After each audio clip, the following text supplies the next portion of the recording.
Miller Mahadeen with 8451 here. Welcome to another episode of The Uplow'd. We're glad you're here. Each month we dig into the world of AI, thick data, machine learning, data science. We invite you to stick around and let us know what you think. Keep an open mind and stay curious. Welcome to The Uplow'd. I'm your host, Dan O'Keefe. Our guest today are Senior Director of Retail Partnerships for the Plant-Based Foods Association, or PBFA, Julie Emmett, along with 8451 Director of Merchandising Consulting, Eric Wolfe, and Lead Insights Account Manager, Jessica Mahan.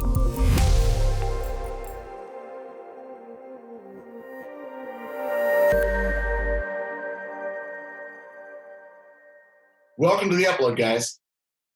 Glad to be here. Well, thank you all for being here for yet another virtual edition of The Uplow'd. We're all continuing to do our collective parts by social distancing, taking all the proper precautions. How are you all doing during this pandemic? And, Julie, you're our guest. We'll start with you. Thank you. Doing well, adapting. And for us, we worked remotely anyway. So it's been seamless for us, which is, really a blessing. But no, we're hanging in. And you're in Northern California, correct? Yes. Well, our best wishes to all of you out there and those, heroic firefighters doing such a great job. So thank you, Dan. Thank you. Jessica, how about you? Yeah, doing well. Hanging in there. I have a new coworker in the house, which, makes it fun. I live in Nashville, so I worked remote, prior to COVID, but I will say our company has done a phenomenal job just to kind of keep up with everyone else transitioning from a work from home environment. And Microsoft Teams, has been definitely a blessing as well. Right. Well, that's great. And then Eric, how are you doing? So I would say that the first month or so was a struggle, but now that we're 6 months in, I think I'm kind of used to it. Used to the home office and chatting on video. So doing pretty good. And you're practicing your crayon technique, I can see behind you. Yeah, every day we're practicing it a little bit better. That's good. That's fantastic. Well, we're excited to have all of you on today. We're excited for our topic, plant-based foods. It's obviously one that we've been seeing and hearing a lot more about in popular culture. So, Julie, why don't you kick us off and tell us a little bit more about the Plant-Based Foods Association and how you began the partnership with 8451. Thank you. So the Plant-Based Foods Association is the only trade association for the plant-based foods industry. And our mission is to build a strong foundation for the plant-based foods industry to not only succeed, but to thrive. And we have 185 CPG member companies, which are most of the plant-based food companies, and retaining and growing very rapidly. We also have ingredient suppliers, distributors, meal delivery services. In addition to that, investors and affiliate members. So a very robust membership. And so members join PBFA for two main reasons. One is policy and one is the marketplace. So within policy, PBFA really serves as the industry's voice for policy change and to create both at the federal and state level. And it's to create an even playing field. Mm-hmm. And the primary work that we do is in the area of labeling standards. And that is really protecting brands' ability to be able to use the words meat and dairy on their packaging as long as there's qualifiers that it's plant-based. Mm-hmm. And then the retail marketplace, and that's the area that I'm involved in. And we work directly with retailers and distributors on behalf of our members to make plant-based foods widely accessible. So we partner with retailers in the areas of research, like we'll be talking about today, groundbreaking research. And we provide marketing support. We lead and create plant-based events to create excitement and awareness and education. We actually were allowed to create Kroger's Veg Fest, their first virtual Veg Fest this year, which is really exciting and really fun. So really, it's really to just, educate and grow and have fun while we're at it.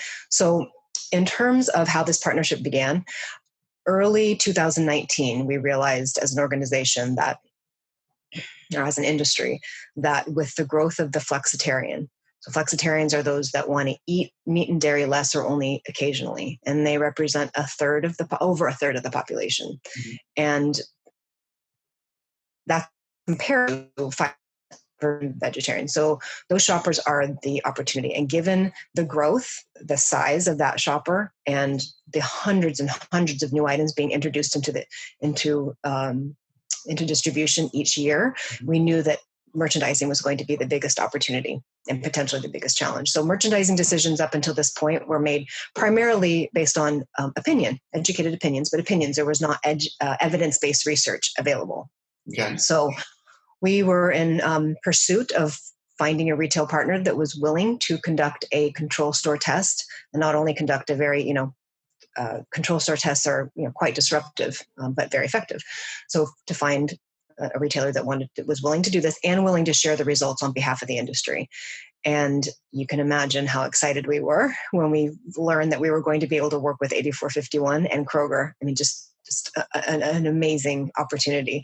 So we worked with 8451 to create a really comprehensive presentation to present back to Kroger.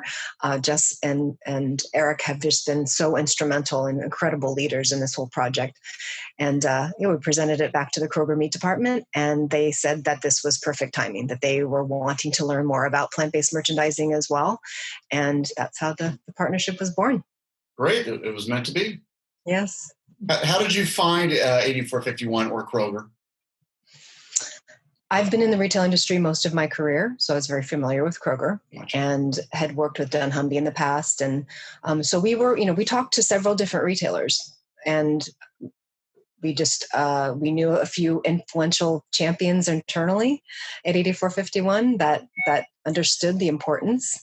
That's really been a key to our success as partners, because last year we called it a tipping point. We're past the tipping point, but it was really, there wasn't dedicated plant-based people to manage the strategy and growth forward. Right. So it's those internal champions that within 8451 that led us together. Fantastic. And so Eric, what have been your involvement with plant-based foods up to this point? Before you were approached by PBFA to conduct the study, was there already any work being done to more fully understand this type of product? So on and so forth. Yeah, Dan. So there were conversations. I would say prior to the PBFA, we were just getting started in plant-based. We recognized that it was a trend that we needed to focus on and learn more about. And so once we started working with the PBFA, we kind of in tandem kicked off a broader learning plan, which we called ROOTS, or Research on Omnivore Trends. And so they kind of all started together. We realized that the work with the PBFA would really help us understand in store how customers think about these products and where they want to find them. We also realized that we needed to learn more about kind of the why. Why do customers try? What category do they enter into plant-based foods on? Mm-hmm. How many customers are vegan and aren't? So we really built a comprehensive learning plan. And when the PBFA kind of approached us, it really spurred us along, and I would say accelerated not only the test that we partnered on, but just our broader understanding of plant-based foods. Gotcha. And you mentioned ROOTS. And again, that's research on omnivore trends. Correct. Omnivore being someone who pretty much enjoys any type of food, right? That's right. Plants or animals. Okay, gotcha. Just wanted to make sure we clarified that. So Jessica, tell us a little more about the study itself. What sort of testing did you do? How many stores were involved? I understand that started smaller and grew from there, right? And then how did you choose those testing locations? Yeah, absolutely. So we performed what we call a causal impact study. So we tested a 3-foot refrigerated plant-based meat set within the animal meat department. Mm-hmm. The test kicked off around December and went through early February. Okay. I think initially we were planning to go a bit longer, but of course with the COVID-19, we had to adjust. But luckily we built in some buffer time. So we felt really good with the 12 weeks of measurement. And we tested that across 60 stores to start in Colorado, Indiana, and Illinois. So in Colorado, the test was conducted at the King Soopers banner. Mm-hmm. So this is a bit more of a developed plant-based market, as you can imagine. And then we also tested in the Central Division, where plant-based foods is not yet as popular as out west. So we worked really closely with Kroger to understand, which stores would be the best to roll out this test. Mm-hmm. And then also talking to the divisions, understanding, how timing would work out as well. So we had some resets happening towards the end of last year. So we wanted to make sure that these stores could, take on putting, this new 3-foot set within the animal meat department. So the test included, of course, the causal impact test, but we also did shopper communication, where we interviewed 16 different shoppers within both divisions to really hear from them firsthand about what they thought of the new test set. And then, of course, we completed audits for compliance as well. So we worked closely with PBFA on that and also leveraged 8451 Stratum, our data insights portal, to understand, sales and shopper engagement with the new products and existing products that were within the test set. When you say existing products within the test set, so you're saying there were both existing products already on your shelf and new products being introduced for the study? Is that, and Stratum helped you understand both sets of products and what consumers might or might not, can connect with? Yep, correct. Okay. Yeah, part of the test too is taking a look at some of the new innovation, that was coming through, and understanding, if it would make sense to put it in the new test set as well. Gotcha. Okay. So, yeah, with the test, we wanted to understand, did plant-based meat sales increase? How was existing plant-based meat and the meat department impacted? So we looked at, of course, all the different meat items as well. So poultry, beef, et cetera, and understand, how they were impacted once we had the new set in. Did Kroger capture new customers? And then really did Kroger convert existing customers as well? Gotcha. And now, of course, the punchline, right, Eric? What were the results of the study? What did this tell us? What did we learn? Yes, they were overwhelmingly positive. I would say across both markets, we saw a statistically significant uplift in sales for the products in the test. So for the plant-based items that we moved over into the meat department, we saw huge increases. And not only across sales, but other metrics too. Households, units, trips. I will say most of the gains were driven by households. And the other key impact for this study was, Jessica mentioned that we kind of launched the 3-foot set. So that space has to come from somewhere. In this case, it came from animal-based meats.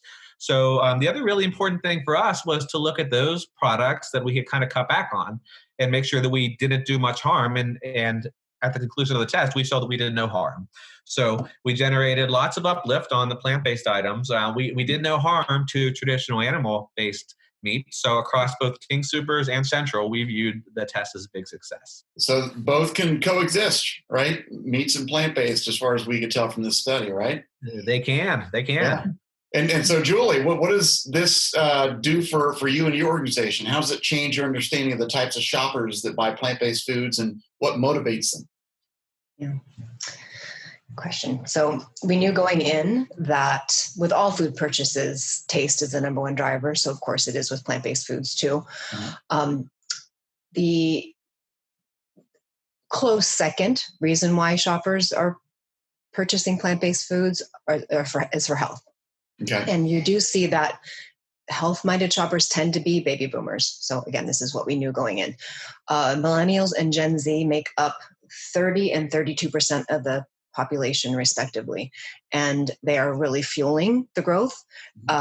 Plant-based foods. So they tend to buy plant-based foods more for the environment and animal welfare. So you have 3 huge purchase drivers and indicators, or motivations, excuse me. So health, the environment, and animal welfare.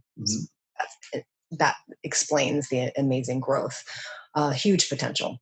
But we learned from the test, and we always want to learn more, right? I mean, and you want it to be further validated or disputed, right? So we wanted to learn more. And so what we learned from the test was using the loyalty database that in the Central Division, and Jess was talking about this earlier, it was assumed that this might not be a market that was ripe for plant-based foods. So the Central Division over-indexed at, so let me just make sure I'm looking at this right.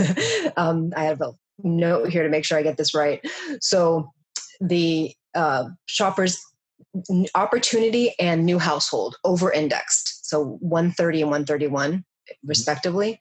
So gaining new shoppers, opportunity shoppers, new households. And then those aged 19 to 21 indexed at 172. Ages 25 to 34, 132. So this was great information to know that, yes, the Midwest was actually definitely an opportunity market. And then a better understanding the demographics behind them. So having the loyalty database at our fingertips to really understand the shopper and how they were reacting to the test is such valuable knowledge for us to guide the industry going forward. And then we combine this information with So what we learned is that, the shoppers are buying more, they're buying more often. And it really, really speaks to the fact that we need more space, and we need space that's in a better location, that's going to be able to make it easier for those shoppers to find what they're looking for. They may have heard about it. It might not be on their list, but they want to learn more about it. They want to purchase it. And this study helped us understand that. That's great. It's great. And so, Jessica, let's jump back to you. You mentioned insights and Stratum, 8451's insights solution, right, for helping to support the study. What about the data science, the down and dirty data science component of the study? What does this mean for the consumer? What does it mean for Kroger, retail in general, plant-based foods, and data science as an industry? Tell us how the study figures into all of that. Yeah, absolutely. It's a big question, but it's a great one. I think for the customer, it really goes to show that, we are observing and we are being proactive. During the test, we not only heard from our customers firsthand, through the shopper interviews, but we really relied on the data to also show us whether or not this test was successful, through the causal impact study. We're doing this every day. We, of course, are able to run these tests, but we're also leveraging 8451 Stratum. We leverage our custom insights work, consumer research, Kroger precision marketing, to really work more closely with Kroger, work more closely with our CPG partners and now associations, to really make sure that data is brought into the fold when making decisions. We have been and really will continue to be a customer-first organization. And really the insights, and use those insights to guide decisions not only in store, but also out of store, online as well. So this test was picked up, I think, by nearly 40 media outlets, which was really exciting. So it really demonstrates Kroger as a thought leader, people really wanting to hear from Kroger and the great work that they're doing, the great work that plant-based foods is doing as well. In the grocery retail space. I know PBFA has also had so many great conversations, with other people within the plant-based foods space as well, and their community really coming out of this work. So ultimately, I think, data science, has a seat at the table. It will continue to have a seat at the table, and it's really our most valuable asset. That's fantastic. And you said that over 40 media outlets actually wrote about the study or reported on it. Is that right? Yes, absolutely. It's on PBFA's website too. I think Julie has it pretty much all captured there too, if anyone's interested. Julie, is there a favorite comment or a quote from any of those reports? Really, thank you. The headlines are amazing, but I think it's important to note that Forbes and Fox Business News and, many mainstream outlets picked it up, which just shows you how consumers, shoppers are interested. They're hungry for this information. Then, of course, all the big trade publications, Supermarket News, and it was just really incredible to see. And this was amidst some pretty pressing stories. Right. COVID, social justice. So it was, it just goes to show you. How powerful the shopper behavior is, right? Yeah. I was going to build upon one thing that Jess was saying. We also perform shopper interviews to fully understand, to be able to combine with the quantitative data, the qualitative data, to give a full picture. And what they really made it clear was that they're really looking for a variety. They're looking for solutions. It was really impactful to see their reaction to the set, understanding what's possible, what options, how many options there really are. It was very impactful. So it was great to be able to work with 8451 to create that complete picture of understanding, not just the data, not that that's not valuable, obviously, but combining it all just made it, really extremely credible. Great. Well, I was going to ask Eric, from a data perspective, is this telling us more about what opportunities exist for Kroger and other retailers to diversify their product mix, or is it more about consumers telling us what they want moving forward? Yeah, Dan, that's another good question. So I think it's kind of both. I think it's more about us listening to consumers telling us what they want, and that thus creating opportunities for us. So we have opportunities to diversify our product mix because that's what customers want. And I think that's kind of what's key for us is we have all the loyalty data to try and understand them. And then when we do tests like this, we can look and see if there was an opportunity there, like we thought there would be. So I'd say it's a little bit of both. Great. And, Julie, one last question. You may have sort of answered it in your recent comment, but what does this mean for plant-based foods in general moving forward, and how will it change the way they're marketed and sold in stores moving forward? I think Jess also spoke very well to the fact that once the results were published, we received tremendous amount of inquiries from other retailers and other brands wanting to know what the implication was for them. We've created task force. There are major brands that have set up task force to understand what's next. They actually implement. We have our own advisory council to help the industry guide through these decisions and make it as cohesive as possible. And really, we felt going in that once this was over a year. This project it took a little over a year to complete from beginning to end. And we really felt that once the results were published, that would really be the end. And we did realize that this is just the beginning. This is just the beginning, which it really is guiding all of our work going forward. There's that much interest and desire to understand what this means, not just for the meat department, but for all categories. There's 17 different categories through the store that can learn from this study. So yeah, it's guiding what we do and understanding that how successful this was, what's next, what category is next. It could be cheese. That's one of the other categories that hasn't been integrated, but fully integrated. So yeah, it's just the beginning. Well, that's great. Well, it's exciting to be on the forefront of that beginning step, right? But we are now at the end of the podcast. Speaking of beginnings, we are at the end, but we're not done just yet. Because it is now time for the 8451 lightning round, where we ask you a series of 8 random questions for 51 seconds. So, Julie, Eric, and Jessica, are you ready? Ready. Ready. All right, here we go. I got my trusty stopwatch, and go. Julie, where's the most exotic place you've traveled? Bora Bora. Eric, what is the best award you've ever won? I won a gold medal in Taekwondo. Very cool. Jessica, would you rather read the book or see the movie? Read the book. Julie, what's one plant-based food that everyone enjoys but doesn't consider plant-based? Beans. Eric, do you play any instruments? Guitar and piano. Jessica, which do you prefer, sunrise or sunset? Sunset. Julie, we hear you're quite the athlete. What's your most recent athletic accomplishment? San Francisco Marathon. Very exciting. And Eric, what is your favorite Halloween costume? I'm hoping I see Cobra Kai this year. Wow, 41 seconds, guys. That was amazing. And Cobra Kai, that's a great one, right? That's if anyone hasn't streamed the first 2 seasons, do it. Fantastic, guys. That may be one of the quickest rounds of the 8451 lightning round we've ever done. So congratulations to you guys. We don't mess around. You don't mess around. That's right. Almost have had some plant-based food before this recording, right? So you had the energy. Well, listen, we want to say our thanks to Eric Wolfe, Jessica Mahan, and Julie Emmett for being our guests today.